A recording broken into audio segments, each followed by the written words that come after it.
Hey, Dr. M, and anybody else who might be watching today, joining me for this. I appreciate you being here with me. This is my self interview here.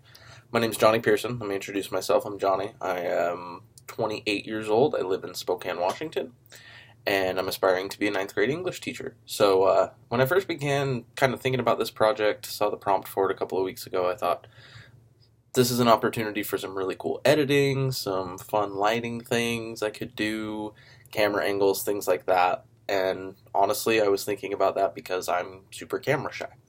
And when I really got to thinking about it, though, I got down to the nitty gritty. I decided that something didn't feel right taking that route. So what I decided to do was just go for a one shot here. I'm going to do this. I'm not going to go flashy with it because ideally, yes, that's always my idea. I consider myself a creative. I've got a couple of creative writing degrees.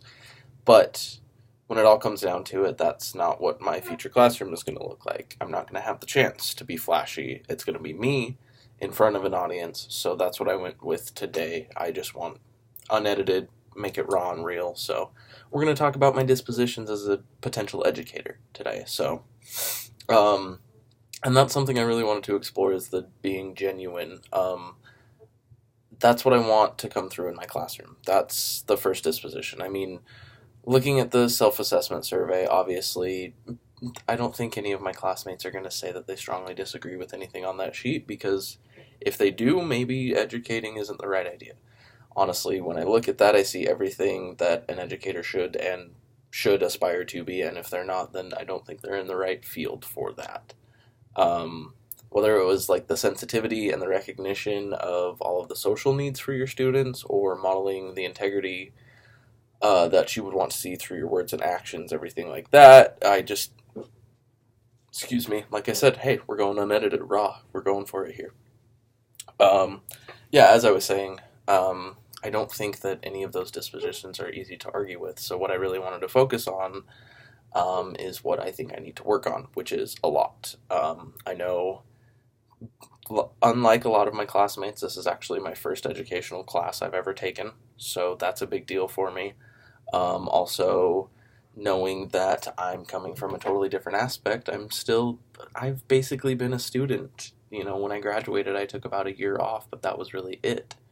When I graduated high school, excuse me, the longest break that I've had since really elementary school was the break between getting my master's in 2016 and starting this program in 2019. So 3 years is really the biggest break that I've had. So I'm a student. I'm not used to being a teacher. I've never been a teacher before. And I think that's what I need to work on. I think one focus I need to have while working towards a teaching career is being able to recognize that just because I see something one way, that's not how it is. Things aren't cut and dry like that. I know that through my home life, my experiences. There's not a correct way to do things, even if I think there is. So it doesn't work like that, and I need to recognize that and own it and know that it's okay. If I'm doing what I think needs to be done, then nothing else needs to be discussed. Um, as far as what a professional educator looks like, they look however they look. Really, teachers come in all shapes and shades, as far as I'm concerned.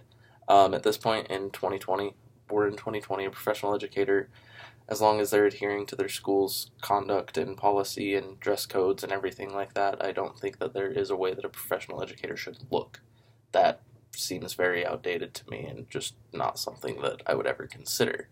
The behavior is something that, I mean, of course, has lightened up over the years, but also is something that it has to be on point. You have to be a teacher, even if you're not in the classroom. I recognize that as soon as I take that step into the classroom and I start teaching kids and I'm an influencer on this next generation, that's exactly what needs to happen, and I need to